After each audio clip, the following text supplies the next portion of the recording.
ایرانی صدر Masoud Pezeshkian Pakistan آئے ہوئے ہیں اور پاکستانی قیادت سے ملاقاتیں جاری ہیں ان کی۔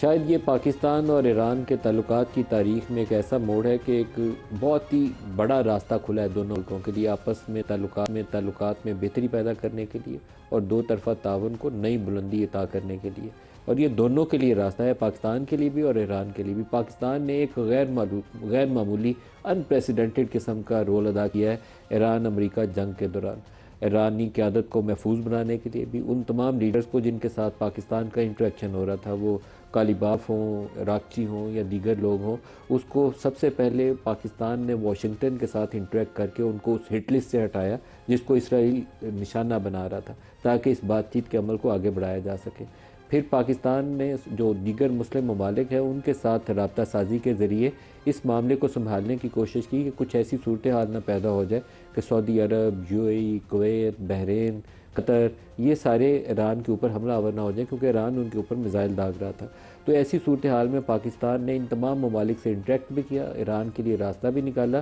اور پھر الٹیمیٹلی اس میمورنڈم آف انڈرسٹینڈنگ کے اوپر دونوں ملکوں کو راضی کیا، جس کی بنیاد کے اوپر سیز فائر ہوئی اور معاملہ آگے بڑھا۔ تو پاکستان اور Iran oil and gas, Pakistan energy deficient ہے، ایران کے پاس ڈھیر سارا تیل اور گیس ہے، اس معاملے میں دونوں مل کر آگے بڑھ سکتے ہیں، جو پہلے سینکشنز کی وجہ سے آگے بڑھنے کے لیے ایک بہت بڑی رکاوٹ تھی۔ اب وہ سینکشنز ختم ہوں گی تو وہ راستہ کھل جائے گا۔ ابھی تو عارضی طور پر 60 روز کے لیے معطلی ہے، لیکن جیسے ہی یہ سینکشنز پرماننٹلی ریموو ہوں گی تو پاکستان کے لیے بہت بڑی ایک ونڈو ہے، اور ایران کے لیے بہت بڑی مارکیٹ ہے 25 کروڑ لوگوں کی۔ اسی طریقے سے ریکنسٹرکشن ایران کے اندر ہونی ہے تو اس کے اندر بے پناہ اپرچونٹیز آئیں گی، اس کو بہت ساری اشیاء کی ضرورت پڑے گی جو پاکستان اس کو دے سکتا ہے ٹیکنیکل لیول کے اوپر بھی، اور اسی طریقے سے اگر سیمنٹ ایکسپورٹس ہوں، دیگر اشیاء ہوں تو پاکستان اس میں بڑھ چڑھ کر حصہ لے سکتا ہے۔ اس علاقے کے اندر بھی ریجنل بیسز کے اوپر ایک نیا چیپٹر کھل سکتا ہے جس میں علاقائی ممالک مل کر آپس میں تجارت کے فروغ کے لیے کام کریں، علاقائی سیکیورٹی کے لیے، جیسے پاکستان اور سعودی عرب نے آپس میں ایگریمنٹ کیا ہے، اسی طریقے سے ترکی، قطر، ایران، سعودی عرب یہ مل کر آپس میں اپنے دفاع کو مضبوط بنانے کے لیے ہاتھ ملا سکتے ہیں، اور آئی ہوپ کہ ایرانی لیڈرشپ جو ہے اس معاملے میں آگے بڑھے گی، اور پاکستان اس سارے معاملے کے اندر ایک لیڈرشپ والا کردار جو ہے وہ آئندہ بھی ادا کرتا رہے گا، کیونکہ عرب کنٹریز کو ساتھ جوڑنے میں پاکستان کلیدی کردار ادا کر سکتا ہے۔ دنیا میں شاید کوئی اور ملک اتنا ویل پوزیشن نہیں ہے جتنا پاکستان ہے۔ ایک اور جو آج ایران کی جانب سے سٹیٹمنٹ سامنے آئی، انہوں نے کہا کہ 12 ارب ڈالر جو ان کے فروزن ایسٹس تھے اس کو ریلیز کیا جا رہا ہے۔ ہماری جو انڈرسٹینڈنگ یہ ہے کہ امریکہ اور ایران کی یہ جو جنگ بندی تھی، ایک سٹیج کے اوپر اس میں تھوڑا سا وہ اٹک گیا تھا معاملہ آگے بڑھنے سے، تو اس موقع کے اوپر قطر ان ہوا، اور قطر کے پاس کوئی $6 بلین کے فروزن ایسٹس ہیں، تو وہاں سے راہ ہموار ہوئی کہ انہوں نے کہا کہ پہلے ہم جو قطر کے پاس پڑے ہوئے پیسے ہیں وہ ریلیز کر دیتے ہیں۔ اسی طریقے سے کوئی $7 ارب انڈیا کے پاس ہے، $20 ارب چائنا کے پاس ہے، کوئی $15 ارب عراق کے پاس ہے، ٹوٹل ملا کے مجموعی طور پر $100 ارب ہے، جس میں سے شاید امریکہ کے پاس صرف $2 ارب ہے، جس کو وہ کہتا ہے کہ گندم اور فوڈ اور میڈیسن اس طرح کی چیزیں ایران ہم سے لے سکتا ہے، تو وہ راستہ وہاں سے کھلا۔ وہ کہتے ہیں $12 ارب ہمیں اب ملیں گے، $12 ارب اس ایگریمنٹ کے بعد، کیونکہ امریکہ یہ چاہتا ہے کہ IAEA کے انسپیکٹرز کو وزٹ کرنے کی اجازت ملے اور نیوکلیئر کے اوپر ایک ایسی ڈیل ہو جائے جہاں پر دنیا کو یہ یقین دہانی کروانے کی پوزیشن میں ہو ایران کہ وہ نیوکلیئر ہتھیار نہیں حاصل کرے گا۔ سردار مسعود صاحب، ایران اور پاکستان کیا دیکھتے ہیں مسعود پزشکیان کا دورہ اور اس کے بعد آئندہ آنے والے مہینوں اور سالوں میں دونوں ممالک کے تعلقات؟ سب سے پہلے تو ہم نے جس طریقے سے والہانہ انداز سے ان کا استقبال کیا ہے اس سے ایران کے لوگ بہت خوش ہیں، اور انہوں نے خاص طور سے جو ہم نے ایئر کرافٹ کے اسکورٹ کیا ہے اس کے ذریعے تو ان بہت ہی متاثر ہوئے، اور یعنی عوام کی سطح پہ بہت خوشی کی لہر دوڑ گئی ہے ایران میں۔ جو صدر پزشکیان ہیں وہ یہاں آئے ہیں تاکہ پاکستان کا شکریہ ادا کریں، اور اس کی وجہ یہ ہے کہ نہ صرف سفارتکاری بلکہ جس طریقے سے جس جرأت کے ساتھ پاکستان نے ایران کا ساتھ دیا، اور جب امریکہ اور اسرائیل نے مشترکہ حملہ کیا تو پاکستان نے اس کی یہاں بھی مذمت کی تھی اسلام آباد میں، اور نیو یارک میں سیکیورٹی کونسل میں مذمت کی تھی، لیکن مذمت سے آگے بڑھ کر انہوں نے ہر قدم پہ ایران کا ساتھ دیا ہے۔ اور پھر دوسرا یہ ہے کہ اس کے علاوہ میں سمجھتا ہوں کہ 3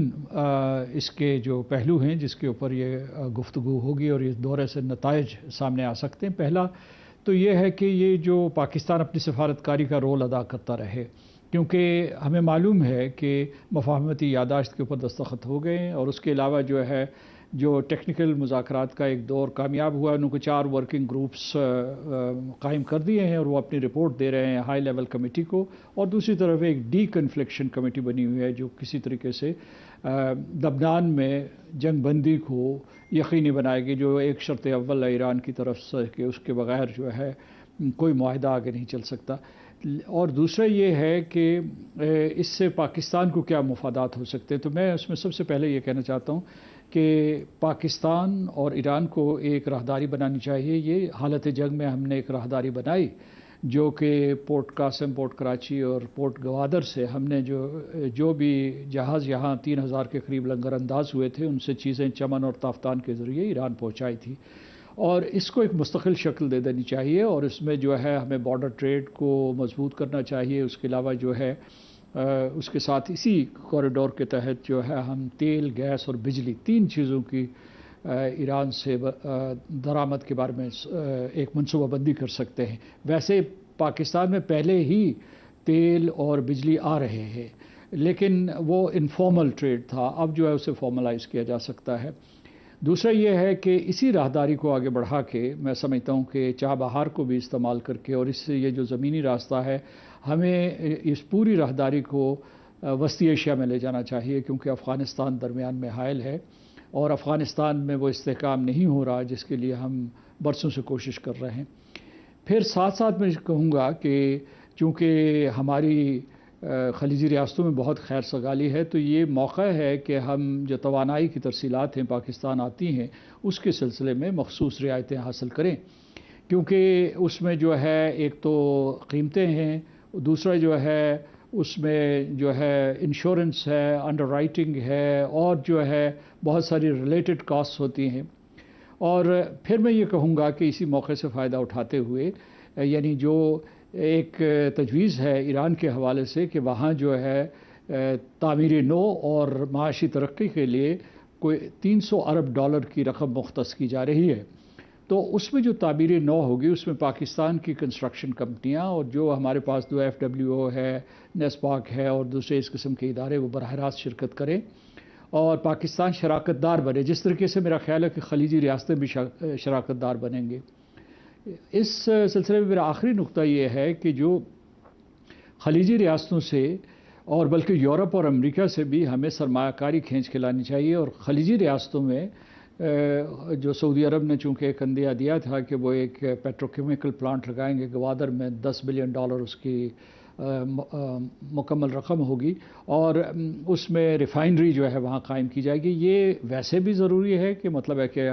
پاکستان میں سرمایہ کاری کرنے کے لیے اور گوادر کو ایک اہم ترین پورٹ بنانے کے لیے، لیکن حالت جنگ میں انہیں چاہیے کہ کوئی ایسے پیچھے کوئی ایسی بندرگاہ موجود ہو جس میں جہاز لنگر انداز ہو سکیں۔ تو اور آخری میرا جو اس میں نقطہ ہے کہ پاکستان نے ایک سفارتی اونچائی حاصل کی ہے، اس کو انسٹیٹیوشنلائز کرنے کی ضرورت ہے، یعنی مثلا جیسے دوحہ کی انسٹیٹیوشنلائزڈ ہے یا جنیوا کی انسٹیٹیوشنلائزڈ ہے، تو یہ کوئی معمولی سفارتکاری نہیں تھی، تاریخ میں اس کی نظیر نہیں ملتی، پاکستان کی تاریخ میں اور دنیا کی تاریخ میں اس کی نظیر نہیں ملتی۔ تو انسٹیٹیوشنلائز کرنے کا مطلب یہ ہے کہ اس کے بعد جب بھی کوئی اس قسم کے تنازعات یا تصادم واقع ہوں تو پاکستان جو ہے اس میں سفارتکاری کا رول ادا کرے، کیونکہ اس کا جو تجربہ ہے وہ اتنا رچ ہے اور اتنا ملٹی ڈائمینشنل ہے، ملٹی ویکٹر ہے کہ اسے ایک اپنے قومی اثاثے کا حصہ بنانا چاہیے۔